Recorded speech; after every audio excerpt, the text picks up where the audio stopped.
3 years after my husband's death, a lawyer called me and said, "I found a secret letter from your husband in his safe. Come immediately and don't tell any of the relatives."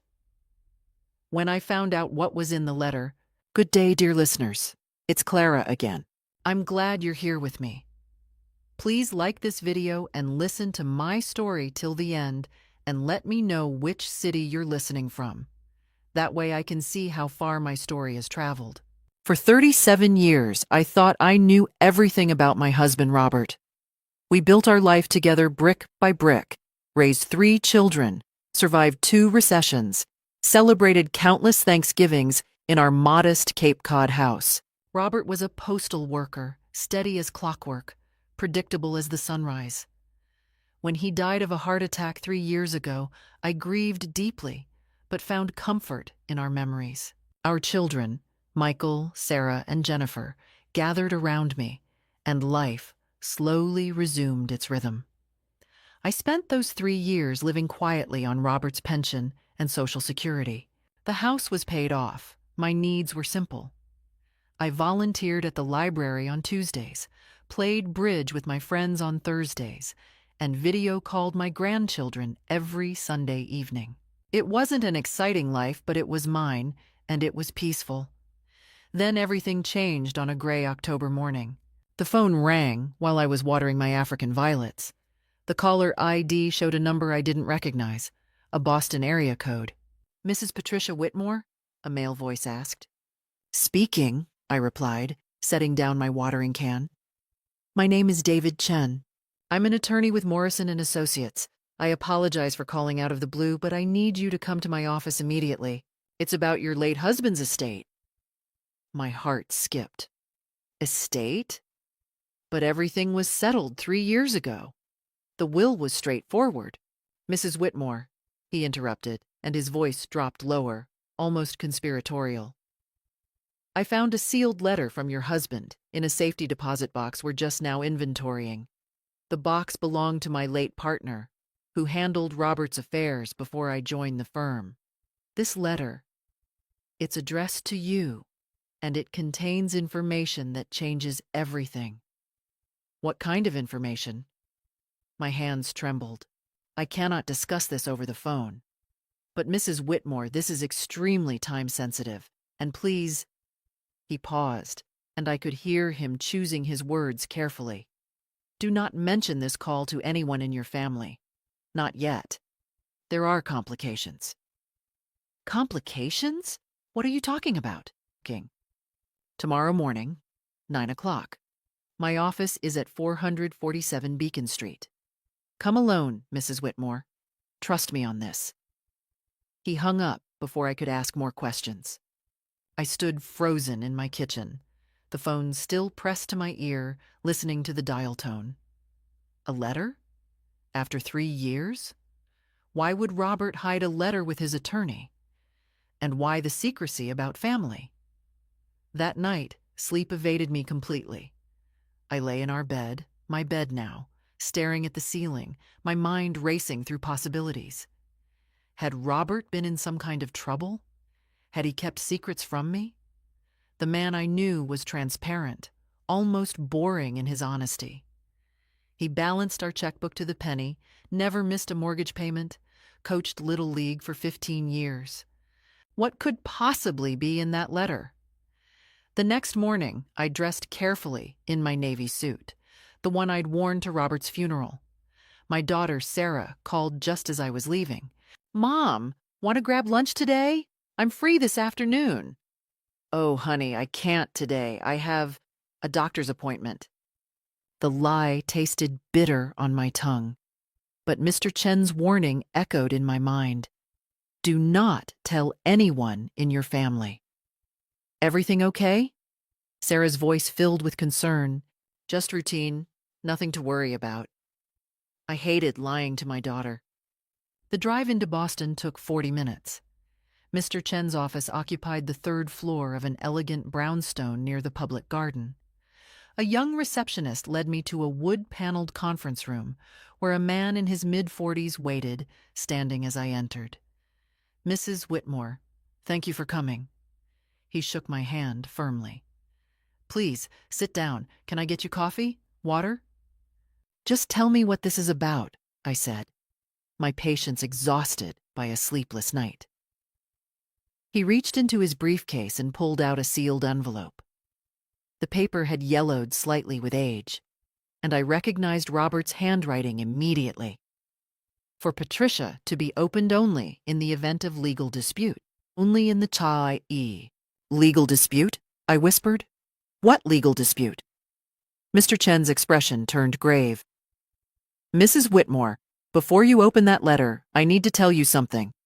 2 weeks ago, your son Michael and your stepdaughter Lisa filed a joint lawsuit contesting your husband's will. They're claiming that you unduly influenced Robert in his final years and that significant assets were hidden from the estate. They're demanding a complete reevaluation of everything Robert owned. The room tilted. Michael?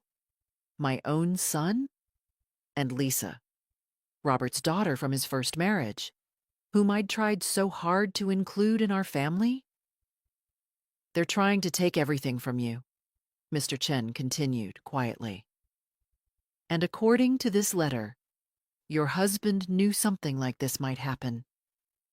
My hands shook so violently that I couldn't break the seal on the envelope. Mr. Chen gently took it from me, opened it with a letter knife, and handed it back. The paper inside was covered in Robert's familiar scrawl, written, I noticed with a pang, in the last year of his life when arthritis had made his handwriting cramped and difficult. My dearest Patricia, if you're reading this, then my worst fears have come true. I'm so sorry, my love. I should have warned you while I was alive, but I was a coward. I hoped they would prove me wrong. I hoped that after I was gone, they would leave you in peace. But I knew Lisa, and I knew the poison her mother planted in her heart. And I've watched Michael fall under her influence these past few years. They've been planning this, Patricia. Planning to take everything after I'm gone. The life insurance policy, the $750,000 one through my union, they know about it. But what they don't know is that I created a separate trust 2 years ago. It contains the proceeds from selling my father's commercial property in Worcester, $1.2 million. Only you and my attorney know it exists. But here's what you must understand. Lisa and Michael will not stop. They believe they deserve this money more than you do. Lisa thinks I abandoned her when I married you. Michael thinks I favored his sisters. They've spent years building their resentment, and now they plan to take it out on you. Don't let them, Patricia. Fight. You have every legal right to what we built together. The trust documents are with David Chen at Morrison & Associates. He knows everything. I love you. I'm sorry I left you to handle this alone. Forever yours, Robert. I read the letter 3 times, each word cutting deeper. My son, my Michael, whom I'd nursed through pneumonia at age 5, whose college tuition I'd helped pay, whose wedding I'd helped plan. He was doing this to me? How much are they asking for? I finally managed to ask. Mr. Chen consulted his notes. They're claiming you should receive only 1/3 of the estate as a surviving spouse, with the remaining 2/3 split between Robert's 4 children. Additionally, they're arguing that the life insurance policy should be divided among all children equally, not left entirely to you, as Robert specified. I did the math quickly. If they won, I'd lose nearly everything. The house would have to be sold to divide assets. I'd be left with perhaps $200,000, not enough to buy even a small condo in this market, not enough to maintain my independence. What about the trust Robert mentioned? I asked. That's the key, Mr. Chen leaned forward. They don't know about it yet, and if we play this correctly, we can use it to protect you. But Mrs. Whitmore, I need to be honest. This will be a brutal fight. Lisa has hired Malcolm Brenner, one of the most aggressive estate litigators in Massachusetts. They're claiming elder abuse, undue influence, even suggesting you isolated Robert from his children. That's absurd, my voice rose. Robert chose to limit contact with Lisa because she constantly demanded money. And Michael visited us every month until... I stopped, remembering. Until about 2 years ago. Then his visits became less frequent. He was always with Lisa during family gatherings, whispering in corners. They've been planning this, Mr. Chen said quietly. Your husband saw it coming. I stood and walked to the window, looking out at the common where leaves were turning brilliant shades of orange and red. People walked dogs, pushed strollers, lived their uncomplicated lives. How had mine become this nightmare? But as I stood there, something shifted inside me. The initial shock was giving way to something harder, colder. Robert had known. He'd prepared. He'd trusted me to fight. And I'd spent 37 years beside a man who taught me that you don't back down from bullies. What do we do? I turned back to Mr. Chen. First, we respond to their lawsuit. We file a motion to dismiss based on the statute of limitations. The will was probated 3 years ago without challenge.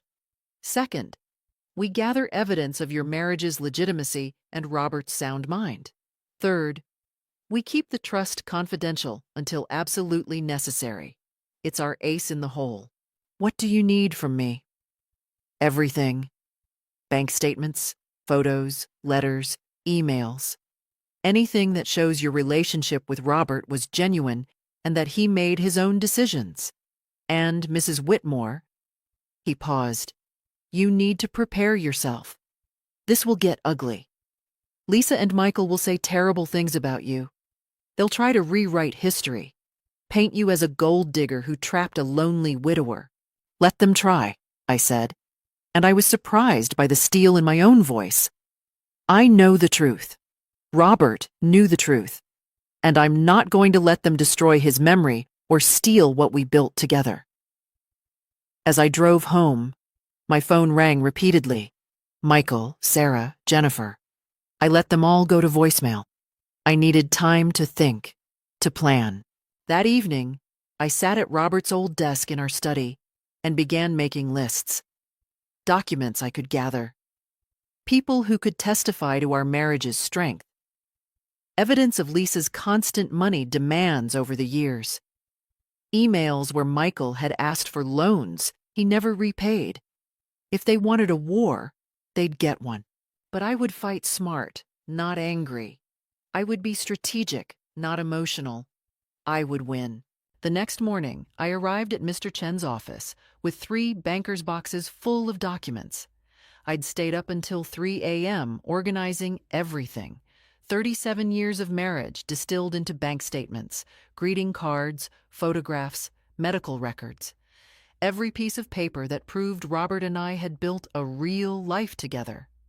Impressive, Mr. Chen said, surveying the boxes. This will help immensely. Now, we need to file our response to the lawsuit. I've drafted a motion to dismiss, but I want your approval before we proceed. I read through the legal document carefully. It was cold, clinical language, but the message was clear. Lisa and Michael's claims were baseless, filed too late, and motivated by greed rather than justice. File it, I said. There's one more thing. Mr. Chen pulled out another document. I recommend we send a formal discovery request. We have the right to examine Lisa and Michael's financial records, communications, anything that might reveal their motivations. If they've been planning this for years, as Robert suspected, there will be a trail. Do it, I said without hesitation. That afternoon, everything changed. I was at home sorting through more documents when my daughter Sarah arrived unannounced, her face flushed with anger. Mom, what the hell is going on? She burst through the door. Michael just called me, absolutely furious. He says you've hired some shark attorney and you're accusing him of fraud? My heart sank. Sarah, sit down. There's a lot you don't know. No. She paced my living room like a caged animal. Michael says you're hiding money from Dad's estate. He says Lisa has proof that you manipulated Dad in his final years. He says you're trying to cut all of us out of our inheritance. And you believe him? The words came out sharper than I intended. Sarah stopped pacing, her eyes filling with tears. I don't know what to believe. My brother is saying one thing, my mother is acting all secretive, and apparently there's a lawsuit nobody told me about. I took a deep breath. 3 weeks ago, Michael and Lisa filed a lawsuit trying to contest your father's will. They're claiming I manipulated him and that I should receive only a fraction of what he left me. They want me to sell this house, Sarah, the house where you grew up. They want to divide everything, leave me with almost nothing. Sarah sat down heavily on the couch. Michael wouldn't. Why would he do that? Because Lisa has convinced him there's money to be gained. I sat beside her. Your father knew this might happen. He left me a letter warning me about it. A letter? What letter? I retrieved it from my purse and handed it to her. As Sarah read Robert's words, I watched her expression shift from confusion to shock to anger. Dad knew Michael would betray you, she whispered. He hoped he was wrong. I hoped he was wrong, too. Sarah's phone buzzed. She glanced at it, and her face hardened. It's Michael. He wants to know if I'm on Mom's side or the family's side. As if I have to choose. You don't have to choose anything, I said gently. This isn't your fight. Like hell it isn't, Sarah stood abruptly. He's attacking my mother. That makes it my fight. After Sarah left, I felt a small measure of relief. At least one of my children believed me. But that relief was short-lived. That evening, Jennifer called, my youngest daughter, who lived in Seattle. Mom, I just got off the phone with Michael. He's saying crazy things about you hiding money and manipulating Dad. What's really going on? I explained everything again, my voice exhausted from repetition. Jennifer listened quietly. I believe you, Mom, she finally said. But I'm worried. Michael sounded obsessed, and he kept mentioning Lisa, like she's calling all the shots. Your father warned me about this in his letter. Lisa has always believed she was cheated. Because Dad divorced her mother when Lisa was 12? That was 30 years ago. And Mom, you didn't even meet Dad until 5 years after his divorce. Logic doesn't matter when someone's decided to be a victim, I said wearily. The next day brought the real shock. Mr. Chen called at 7 a.m. Mrs. Whitmore, we have a problem. Lisa and Michael have filed an emergency motion requesting immediate access to all of your financial records. They're claiming you're hiding assets and trying to move money offshore. That's ridiculous. I don't even know how to move money offshore. I know. But they've submitted an affidavit from someone claiming to be a close family friend who says they witnessed you discussing hiding assets with Robert before he died. It's obviously fabricated, but the judge might grant temporary access to your accounts while we sort it out. My blood ran cold. They're lying. Who is this friend? The name given is Patricia Dunmore. Do you know her? Patricia Dunmore, Lisa's mother, Robert's ex-wife, a woman who had spent 30 years poisoning Lisa against her father, and by extension, against me. She's Robert's ex-wife, I said through gritted teeth. She's been estranged from this family for decades. She didn't even attend Robert's funeral. Then she's committed perjury, Mr. Chen said grimly. And that gives us ammunition. Mrs. Whitmore, they've made their first real mistake. They've gone too far, and now we have grounds for a countersuit. Are you ready to fight back? I thought of Robert's letter, his warning, his trust in me to handle this. Yes, I said. I'm ready. Tell me what we need to do. Mr. Chen worked fast. Within 48 hours, we'd filed a counter motion exposing Patricia Dunmore's perjury and requesting sanctions against Lisa and Michael's attorney. We also filed for a restraining order, preventing them from contacting me directly or spreading false information about me to family members. But our most aggressive move was the subpoena. Mr. Chen subpoenaed all communications between Lisa and Michael from the past 3 years. Emails, text messages, phone records. If they'd been planning this, we'd find the proof. "This will send a message," Mr. Chen said as we reviewed the documents. "They thought you'd be an easy target, a grieving widow who'd just fold. Now they know you're fighting back." The response came faster than I expected. 2 days later, I was in my garden pruning roses when a black Mercedes pulled into my driveway. Michael stepped out, followed by Lisa. I hadn't seen my son in person since Christmas, nearly 10 months ago. He'd lost weight, looked older. Lisa stood beside him like a general directing troops, her expression cold and calculating. "Mom, we need to talk," Michael called across the lawn. My hands tightened on the pruning shears. "I have nothing to say to you." "Please," Lisa said, her voice dripping with false sweetness. "We're family. Can't we discuss this like adults?" I walked toward them slowly, keeping the garden shears visible in my hand. Not as a weapon, but as a reminder that I wasn't defenseless. "You filed a lawsuit accusing me of elder abuse," I said evenly. "You submitted a perjurious affidavit from a woman who hates me. You tried to freeze my bank accounts, and now you want to talk like adults." Michael at least had the grace to look uncomfortable. "Mom, if you'd just be reasonable about dividing Dad's assets." "Your father divided his assets exactly as he wanted," I interrupted. "Everything was legal. Everything was fair. You're just angry because he left me the life insurance. Because you manipulated him." Lisa's mask slipped, revealing the rage underneath. "You stole him from his first family, and then you stole his money. You don't deserve any of it." "I was married to your father for 37 years, I said coldly. "I earned every penny of what he left me. I was there through his bypass surgery, through his mother's death, through every hard moment." "Where were you, Lisa?" "Oh, that's right. Demanding money and disappearing when he said no." Lisa's face flushed crimson. "You turned him against me. He made his own choices. Maybe if you'd treated him like a father instead of an ATM." "That's enough," Michael stepped between us. "Mom, listen, we know about the trust." My blood froze. How did they know? Lisa smiled, sensing my shock. "Did you think we wouldn't find out? We have investigators, Patricia. They're very thorough. That $1.2 million trust, that's community property.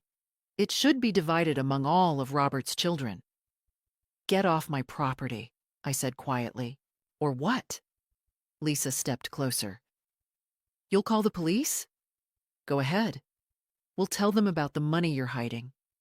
We'll tell them how you isolated Robert from his children. We'll tell them everything." "Mom," Michael's voice softened, trying a different approach. "Just give us what's fair. Split the trust 4 ways among us kids and we'll drop the lawsuit. You can keep the life insurance, keep the house. Everyone walks away happy. Everyone except me, you mean?" I looked at my son, this man I'd raised, and barely recognized him. "Michael, your father left you $50,000 in his will. Sarah and Jennifer each got $50,000. He made sure you were all taken care of. What you're doing now, it would break his heart." "Don't you dare talk about what would break his heart." Michael's voice turned vicious. "You broke it first when you poisoned him against his own daughter." They had me surrounded now, Michael on one side, Lisa on the other. My heart pounded, but I refused to show fear. "You have 48 hours, Lisa said. "Agree to divide the trust or we escalate. We have affidavits from 3 more family friends ready to file." We have a forensic accountant who'll tear apart every transaction you and Robert made in the last 10 years. We have evidence of financial elder abuse. By the time we're done, you won't have anything left. Get off my property? Each word came out like ice. They left, but Lisa's parting shot echoed behind them. You can't win this, Patricia. We have unlimited resources. How long can you afford to fight? I stood in my driveway, shaking, until their car disappeared. Then I went inside, locked every door and window, and called Mr. Chen. They know about the trust, I told him. They have investigators. They're threatening to file more false affidavits. Let them, Mr. Chen said calmly. Every false statement they make is another nail in their coffin. Mrs. Whitmore, they're desperate. That's why they came to your house, to intimidate you into settling. It means our strategy is working. It doesn't feel like it's working. Take a few days, he advised. Rest. Don't engage with them. Let me handle the legal maneuvering.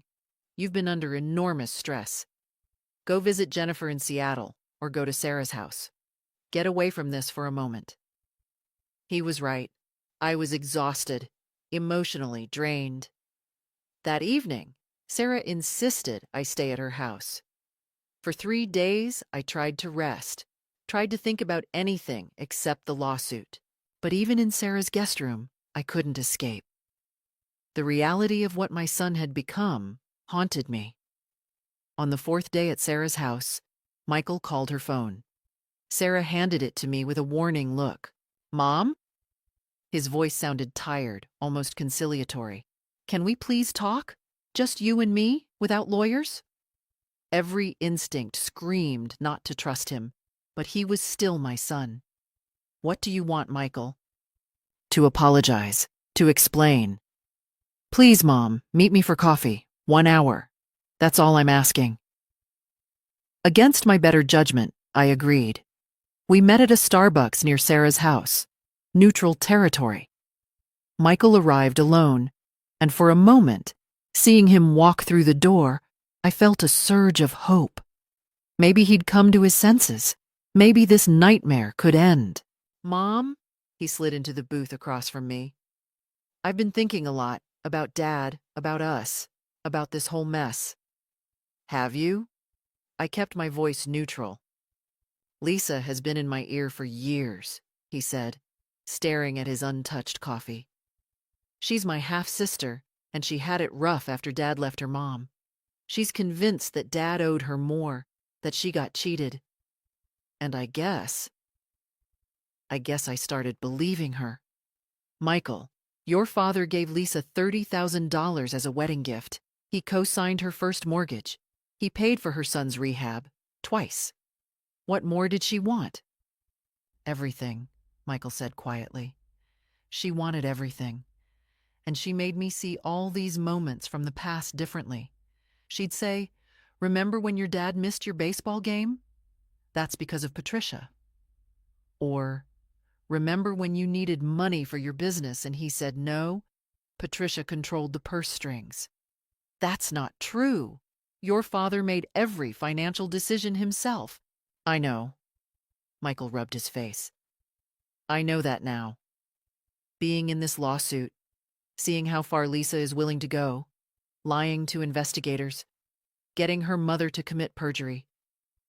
Mom, I think I've made a terrible mistake. My heart wanted to believe him, but my head remembered his cruel words in my driveway, his threats, his demands. If you're genuinely sorry, drop the lawsuit, I said carefully. I can't, he said miserably. Lisa has control of it now. My name is on the paperwork, but she's driving everything. Her attorney, her investigators, her money funding it all. If I try to back out, she'll sue me too. She says I signed contracts, made commitments. So you're trapped. Mom, I need your help. He leaned forward desperately. If you'd just agree to give Lisa what she wants, maybe $400,000 from the trust, she'd drop everything. We could go back to being a family. And there it was. Not an apology at all, a negotiation, another manipulation. I stood up slowly. Your father was right about you. He was right about everything. Mom, please. You're not trapped, Michael. You're choosing this. You're choosing money over your mother, over your father's memory, over your own integrity. That's not being trapped. That's making a choice. I walked out of the Starbucks and didn't look back, even when he called after me. That evening, back at Sarah's house, I broke down.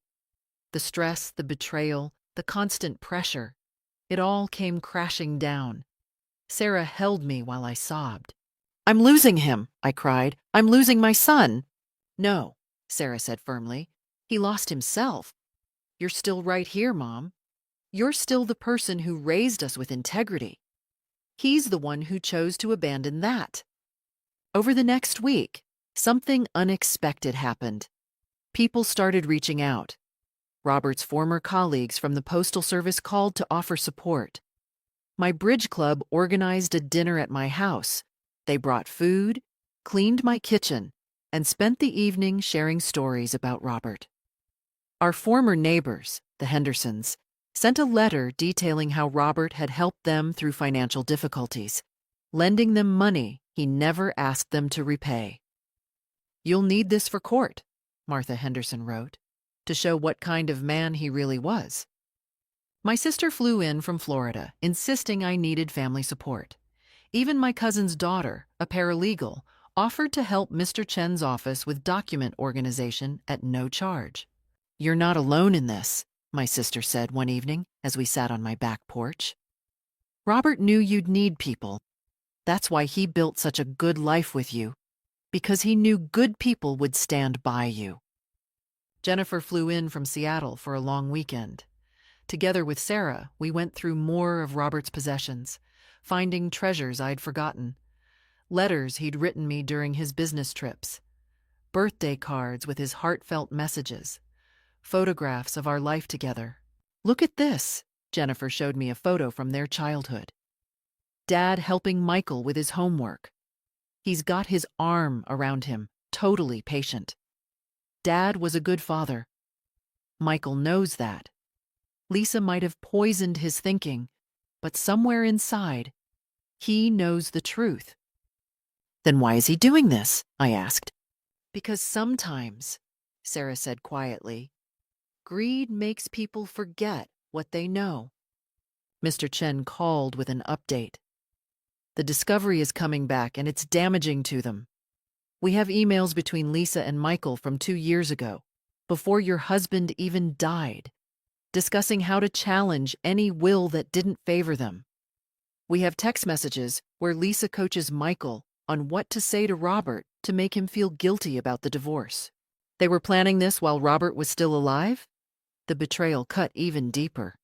Yes, and Mrs. Whitmore, there's more. Lisa's financial records show she's nearly $300,000 in debt. Credit cards, personal loans, a second mortgage. She's desperate. This isn't about fairness. It's about survival for her. She needs this money. That's not my problem, I said coldly. Her poor financial choices don't entitle her to steal from me. Agreed, I'm preparing our counteroffensive. They wanted a war. We'll give them one. For the first time in weeks, I felt steady. My daughters stood with me. My community supported me.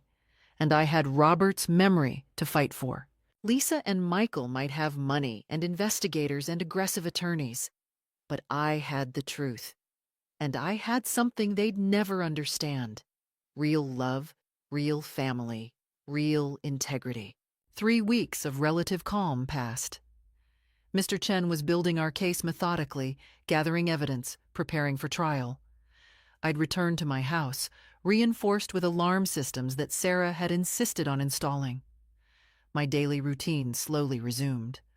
Library volunteer work, bridge club, Sunday calls with grandchildren. Then, on a Tuesday afternoon, they came. I was reading in my living room when the doorbell rang. Through the window, I saw Lisa, Michael, and, unexpectedly, Michael's wife, Karen, whom I'd always gotten along with. Also present was Jennifer's ex-husband, David, who had remained close with our family even after the divorce. My stomach knotted. This wasn't a casual visit. This was a delegation. I opened the door but didn't invite them in. "What do you want?" "Please, Patricia," Karen spoke first, her eyes pleading. "Can we come in? We want to talk. Really talk. No lawyers, no threats, just family." Against my instincts, I let them in. They arranged themselves in my living room, filled with furniture Robert and I had chosen together, photos of our life together on every surface. "Mom," Michael started, and his voice was gentle, carefully modulated. "We've all had time to think, to cool down. This fighting, it's destroying our family." "You started this fight," I reminded him. "I know," he nodded, looking appropriately remorseful. "And I want to end it. We all do." Lisa sat forward, and I noticed she'd softened her appearance. Less makeup, a simple dress instead of her usual designer outfits. She was playing a role. "Patricia, I owe you an apology," Lisa said, and she even managed to make her eyes glisten with tears. "I've let my anger about my parents' divorce poison my relationships. My therapist has helped me see that I've been blaming you for things that weren't your fault. It was a good performance. I had to give her that. I've been in therapy too," Michael added, "working through my issues with Dad. I realize now that I projected a lot of my own failings onto you and Dad. It wasn't fair." Karen reached over and squeezed my hand. "Mom Whitmore, Michael has been tormented by this. He barely sleeps. He knows he's hurt you terribly. We just want to find a way forward." David spoke up then. "Patricia, you know I've always respected you. Even after Jennifer and I divorced, you treated me with kindness. I wouldn't be here if I didn't think reconciliation was possible. They were surrounding me with reasonableness, with apparent vulnerability, with manipulated witnesses. It was masterful." "What exactly are you proposing?" I asked carefully. Lisa pulled out a folder. "A compromise. A real one. You keep the house, all of Robert's personal effects, and $800,000 from the trust. The remaining $400,000 gets divided among Robert's 4 children, $100,000 each. You keep the life insurance policy.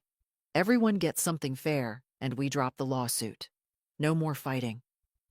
"You'd be comfortable, Mom," Michael urged. "More than comfortable, and we could rebuild our relationship. I could bring the grandkids over again. We could have family dinners, holidays together." "Think about it," Karen added. "Is the extra money worth losing your son? Your grandchildren?" It was a brilliant trap. They'd dressed up theft as compromise, extortion as reconciliation, and they'd brought witnesses to make it seem reasonable. "I need to think about this," I said, stalling.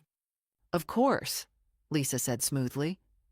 "But Patricia, we need an answer soon. My attorney is pushing to escalate. If we don't have a settlement by Friday, he's filing motions that will, well, they'll be very unpleasant. Claims about your mental health, about inappropriate financial transactions. We don't want to do that, but you will," I finished. "If I don't give you money that isn't yours, you'll publicly destroy my reputation." "It's not like that," Michael protested. "Then what is it like?" I stood abruptly. "Because it sounds like extortion to me." Lisa's carefully constructed mask slipped for just a moment, and I saw the calculation in her eyes. "It's reality, Patricia. You can't win this fight. Even if you win in court, you'll lose everything paying legal fees. You'll lose your family. You'll die alone. Is that what you want?" "What I want," I said, my voice dropping to ice, "is for all of you to get out of my house." "Mom," Michael tried. "Get out." The words erupted from somewhere deep inside me. "You come here with your fake tears and your therapy talk and your threats dressed up as concern. You think I'm stupid? You think I don't see exactly what this is?" "You're making a mistake." Lisa stood, her mask completely gone now, her voice dripping venom. "We're giving you a way out. If you refuse, then refuse I do, I said. You want the money? You'll have to take it from me in court, and I'll fight you with every resource I have. You don't have resources, Lisa hissed. You're a 73-year-old woman living on a pension. We have investigators, attorneys, unlimited funds. And I have the truth, I interrupted. I have 37 years of marriage. I have Robert's letter. I have your own emails planning this before he even died. Yes, Lisa, we have your emails. Every scheming message, every manipulation, every lie. Her face went white. That's privileged communication. It's evidence of fraud, I corrected. Now get out of my house before I call the police. They left in a fury. Michael slammed the door so hard a picture fell off the wall. Through the window, I watched them argue in the driveway, Lisa gesticulating wildly, Michael hanging his head. After they left, I sat in the silence of my living room, shaking. My phone buzzed, a text from Karen. I'm sorry. They made me come. Michael promised me this was genuine. I had no idea they were threatening you. I'm so sorry. At least Karen had some conscience left, but I was afraid now, truly afraid. They were escalating. They were desperate. What would they do next? Yet beneath the fear, something harder crystallized. They'd shown their hand. They'd revealed their desperation. And in doing so, they'd made me absolutely certain I would never give them a penny. The court date arrived 6 weeks later. Mr. Chen had prepared me meticulously, mock questions, strategy sessions, evidence review. We had everything: Robert's letter, the emails showing premeditation, testimony from Robert's colleagues, financial records proving my claims. They'll try to paint you as cold and calculating, Mr. Chen warned as we sat in the courthouse conference room. They'll say you manipulated a dying man. Don't let them see you angry. Calm, factual, sympathetic. That's who you need to be. I understand. And Mrs. Whitmore, we're going to win this. The courtroom was smaller than I'd expected. Judge Margaret Chen, no relation to my attorney, presided with a reputation for no-nonsense efficiency. Lisa and Michael sat across the aisle with their attorney, Malcolm Brenner, an imposing man who looked like he ate raw meat for breakfast. Sarah and Jennifer sat behind me, their presence a comfort. Karen was noticeably absent from Michael's side. Brenner opened with exactly the strategy Mr. Chen had predicted. He painted me as a gold digger who'd targeted a lonely widower, isolated him from his children, and manipulated him into leaving me everything. Your Honor, Brenner's voice boomed through the courtroom. Patricia Whitmore systematically alienated Robert Whitmore from his daughter Lisa, poisoned his relationship with his son Michael, and in his final vulnerable years, convinced him to disinherit his own children in favor of her exclusive benefit. He called Lisa to the stand first. She played her role beautifully, the abandoned daughter, the wounded child, crying as she described how I'd stolen her father. She claimed I'd prevented her from visiting Robert in the hospital before he died, that I'd destroyed family photos that included her mother, that I'd intercepted her letters and phone calls. Every word was a lie. When it was Mr. Chen's turn to cross-examine, he was surgical. Ms. Whitmore, you testified that Patricia prevented you from seeing your father. Do you have any evidence of this? She was always there, always controlling who could visit. I see. And yet hospital records show you visited your father exactly twice during his final hospitalization, both times with Patricia present and welcoming you. Can you explain that discrepancy? Lisa faltered. I meant in the years before. Let's talk about those years. Mr. Chen pulled out documents. In 2019, you asked your father for $25,000 for your son's rehab. He provided it. In 2020, you asked for $15,000 for a business investment. He provided it. In 2021, you asked for $30,000 to avoid foreclosure. He provided it. Each time, Patricia encouraged him to help you. Do you remember that? He was my father! That money was rightfully— And each time, you stopped contacting him within weeks of receiving the money. Until you needed money again. Your phone records show a pattern. Calls to your father spike when you have financial troubles, then disappear when your troubles are resolved. Does that sound like a loving daughter or a financial opportunist? Objection, Brenner shouted. Argumentative. Sustained, the judge said mildly, but I'll allow the records. Michael's testimony was even worse for them. He stumbled through his claims, contradicting himself, admitting under cross-examination that his father had been generous, that I'd always been kind to him, that his main grievance was feeling his sisters got more attention. Then Mr. Chen played his trump card. Mr. Whitmore, I'd like to show you Exhibit 47. He projected an email on the screen. This is an email from Lisa Whitmore to you, dated April 2022, 6 months before your father died. Can you read the highlighted section? Michael's face drained of color. I don't remember. Read it, please. Michael's voice was barely a whisper. When Dad dies, we need to challenge the will immediately. Patricia will have everything locked up tight. We need to claim undue influence, elder abuse, whatever it takes. There's at least $2 million in assets. We deserve half. The courtroom was silent. Your father was still alive when you wrote this response, Mr. Chen continued. You wrote, agreed. Let's start documenting everything now. You were planning to contest his will before he even died, before you even knew what was in it. This wasn't about fairness, Mr. Whitmore. This was about greed. Objection. Brenner was on his feet. These emails were obtained through perfectly legal discovery, Mr. Chen interrupted. Your clients opened this door when they filed their lawsuit. Judge Chen leaned forward. I'll allow it. Continue, Mr. Chen. I have 53 additional emails showing this conspiracy. I have text messages where Lisa coaches Michael on what to say to make Robert feel guilty.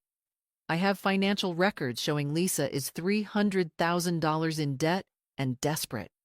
And I have this. He held up Robert's letter. This is a letter from Robert Whitmore, written 2 years before his death, to be opened only if his children challenged his will. In it, he explicitly states that he fears exactly what has happened, that Lisa and Michael would attack Patricia after his death. He establishes a trust specifically to protect her from this eventuality. He details years of watching his children, particularly Lisa, treat him as a bank rather than a father.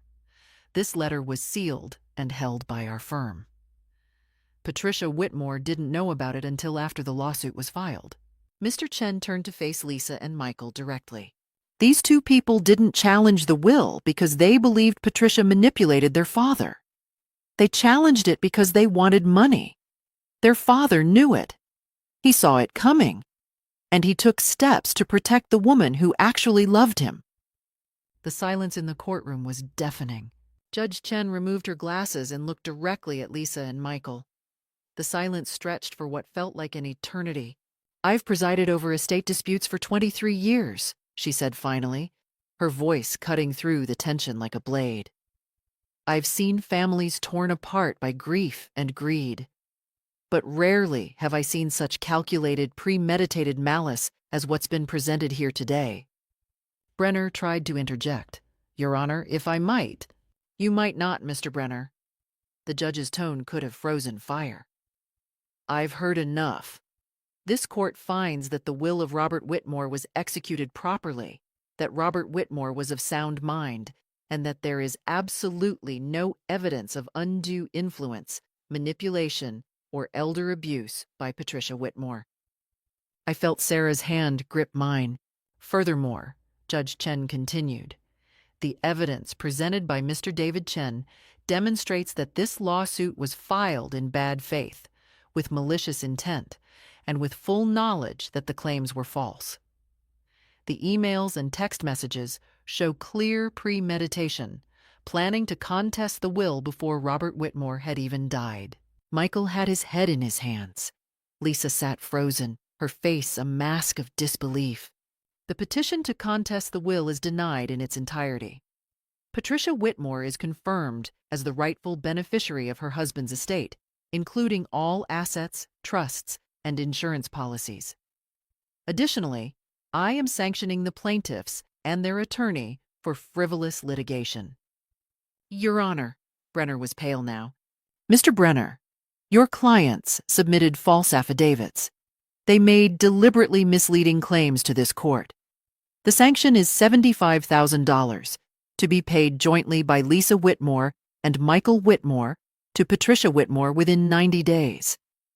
This will partially compensate her for the legal fees she's been forced to incur, defending against this baseless attack. Lisa made a strangled sound. Furthermore, I am referring this matter to the State Bar for investigation of Patricia Dunmore's perjured affidavit. If she lied under oath, and the evidence strongly suggests she did, she will face criminal charges. Judge Chen turned her gaze to Michael, and I saw my son physically wilt under her scrutiny. Mr. Whitmore, your father left you $50,000 in his will. That was generous, given what I've learned about your relationship. You've now spent what I imagine is close to that amount on legal fees for this failed lawsuit. You owe $75,000 in sanctions, and you've destroyed your relationship with your mother and sisters. Was it worth it? Michael said nothing, and Ms. Lisa Whitmore. The judge's voice dropped even colder. You orchestrated this entire scheme. You manipulated your half-brother. You convinced your own mother to commit perjury. You attempted to steal from a widow who showed you nothing but kindness. I want you to understand something. You will not receive 1 penny from your father's estate.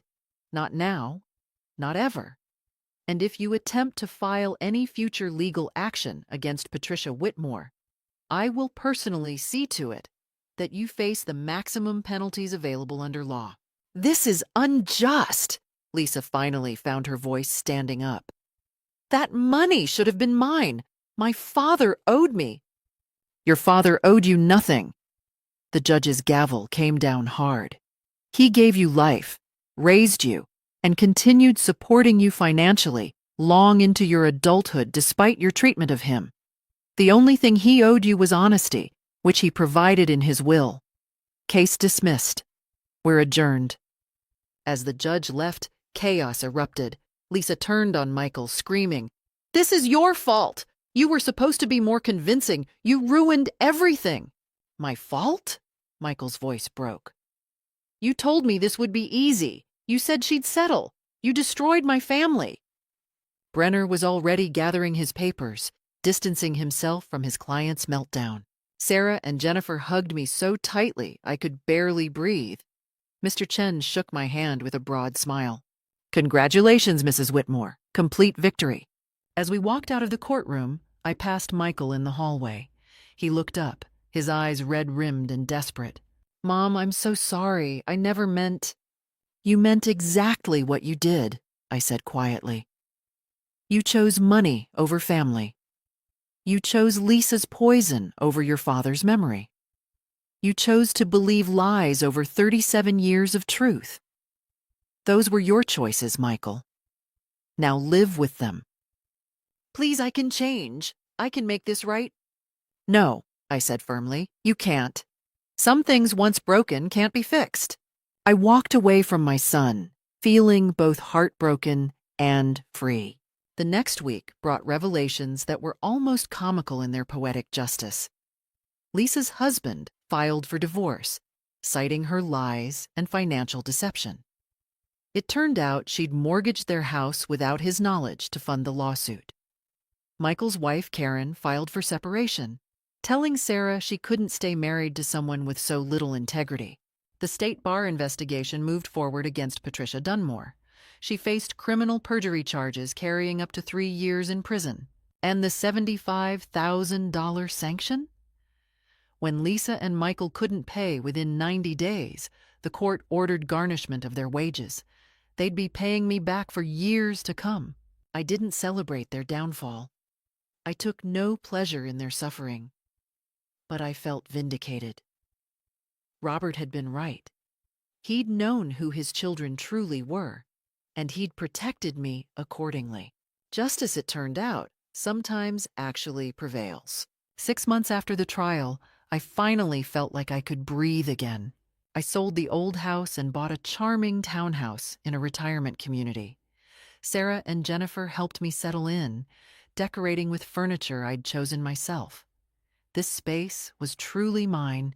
"Mom, you're glowing," Jennifer said. "I haven't seen you this happy in years." She was right. Without the constant stress, I'd rediscovered joy. I joined a book club, took watercolor classes, and signed up for ballroom dancing lessons. I traveled, 2 weeks in Italy with Jennifer, a Caribbean cruise with Sarah. The money meant I could help my daughters, contribute to college funds, donate to causes I believed in. But the best part? The peace. The absolute peace of knowing I'd fought for what was right and won. I even started dating a retired professor named Walter from my book club. It felt wonderful to think of myself as someone with a future. Meanwhile, Lisa and Michael's lives imploded. Lisa's divorce was brutal. Her husband got the house and custody.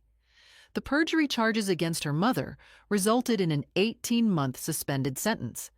Lisa lost her real estate job and was working retail in a studio apartment, drowning in debt and the $75,000 sanction. Michael lost everything too. Karen divorced him, taking the kids who barely spoke to him anymore. He lost his business partnership and took a job at a car dealership. The sanction was garnished from his wages at 25% per paycheck. He'd be paying me back for years. He tried reaching out, emails I blocked, letters I returned. Once, he appeared at Sarah's house, begging. "Tell Mom I've changed," he pleaded. "Mom doesn't want to hear from you," Sarah said. "Maybe someday, but not now." I felt no triumph in their suffering, mostly sad that greed had destroyed them. But I felt free. One evening, Jennifer called with news.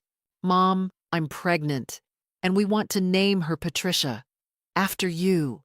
After everything you've survived. We want our daughter named after the strongest woman we know." I couldn't speak, overwhelmed. This is what family should be. Not lawsuits, but love and honor. "Your father would be so proud," I finally said. "He'd be proud of you, Mom. You won." That night, I read Robert's letter again. "Don't let them, Patricia. Fight." I had fought, and I had won. Not just in court, but in life. I'd reclaimed my peace, my happiness, my future. And that was the greatest victory of all. Trust your instincts. Fight for what's right. Don't let anyone, even your own children, bully you into surrendering what you've earned. What would you have done in my place? Compromised or stood your ground? Share your thoughts in the comments. Thank you for listening. Remember, you're stronger than you think, and you deserve respect. Always.